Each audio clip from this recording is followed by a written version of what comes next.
I just didn't feel it.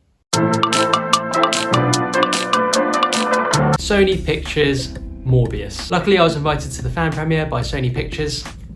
Absolute great experience. There was Morbius cocktails and mocktails. Other TikTokers were there. Got to go on the red carpet and have some pictures. Alex Zane introduced the movie and the one and only Jared Leto!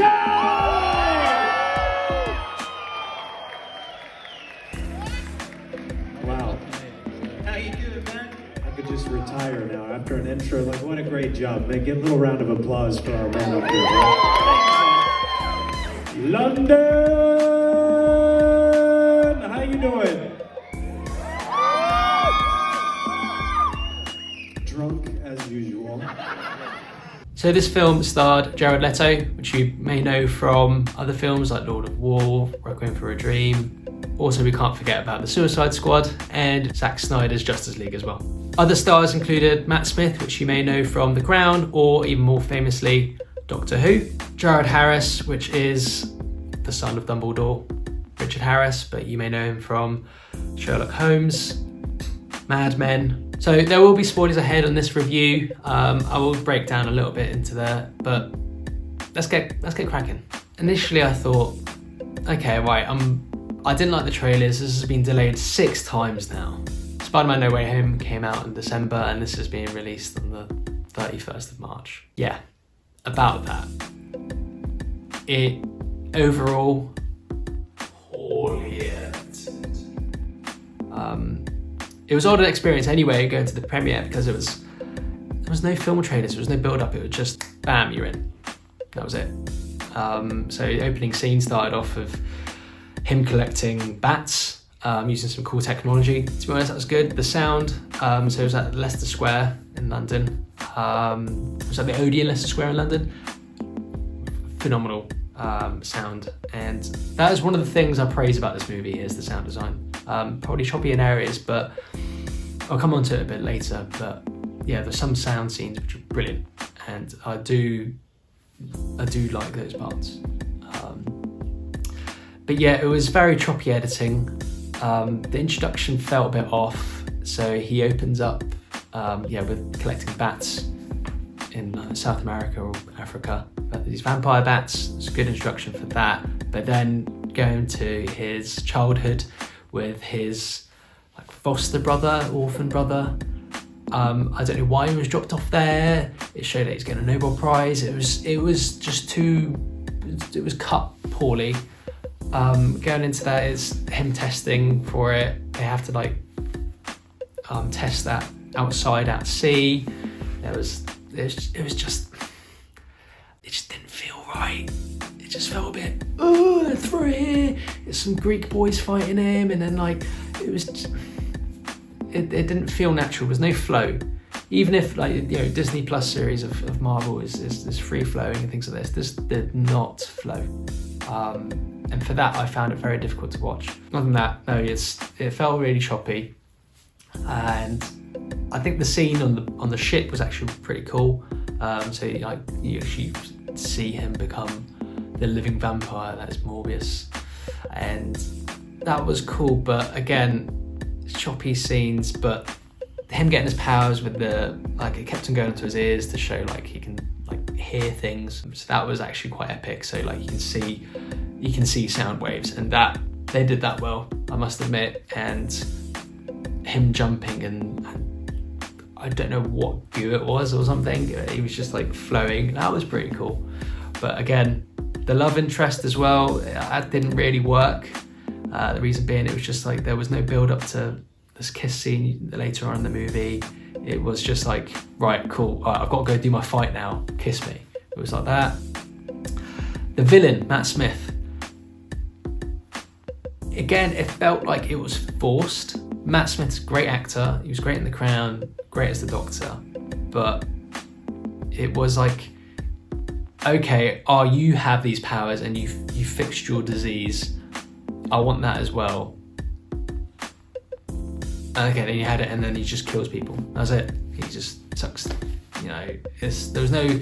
Usually with villains in the Marvel universe, they have some justification why they do things, but here it was just no, I'm just a bad guy.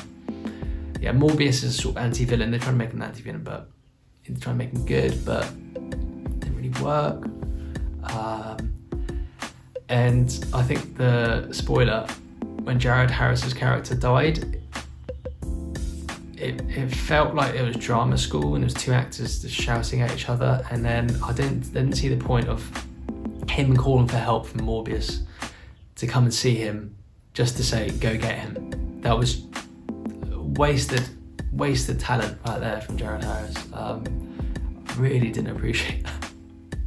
It was an hour, over an hour and 40, and it felt like a 30-minute movie because it was so rushed. And the one bit they did drag out was the end fight, and that was just all slowed down. It didn't need to be slowed down. It was too slowed down. I really wanted to enjoy this movie. I really wanted to give it a lot of love, but it was missed out. There was no flow, and yeah, I just didn't feel it. I didn't feel it. Big respect to Jared Leto, really trying to like put his all in here, and he's been promoted for ages, and I think it's just lost its momentum, and I'm sick of seeing the trailer many times. If you are gonna watch it, if you are gonna go watch Morbius, you have to see it at the cinema. If you are gonna watch it, if you are gonna go watch Morbius, you have to see it at the cinema, because I do not recommend to watch this at home. The sound design is, I enjoyed it. From the sound perspective, I don't think you'll get that same experience at home. So if you're gonna see it, you're gonna have to watch it at the cinema. Yeah, this is not a huge recommended, 100%. Right, after credit scenes, this is what everyone's waiting for. Yeah, that was rushed. So Michael Keaton's character of Vulture appeared in the cell in New York, and he was quickly released from Spider-Man No Way Home, which is the predecessor to this movie. Makes sense. You see the cracks, Michael Keaton appears, and then that was one credit scene.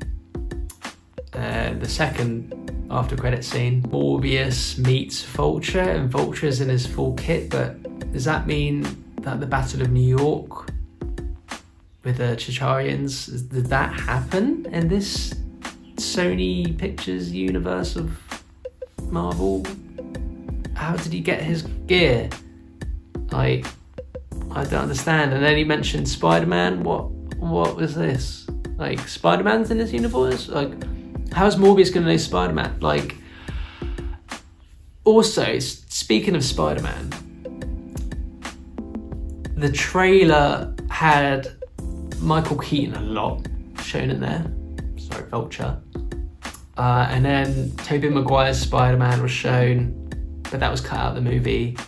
So when Jared Leto's character Morbius comes out of prison, he was expected to walk past this mural for Spider-Man.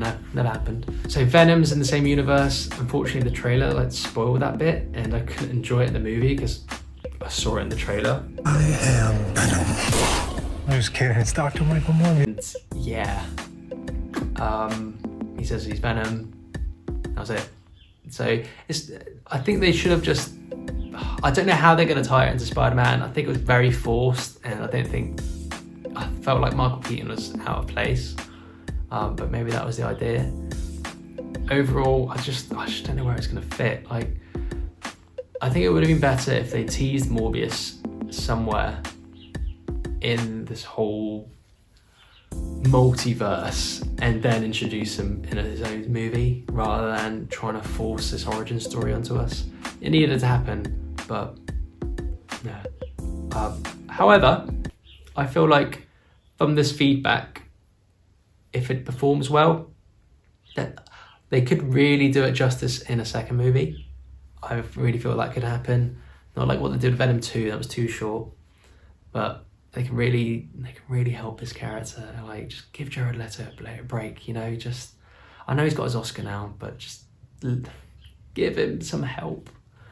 If you did enjoy this, don't forget to subscribe, like, and comment, yes or no. Are you gonna watch it?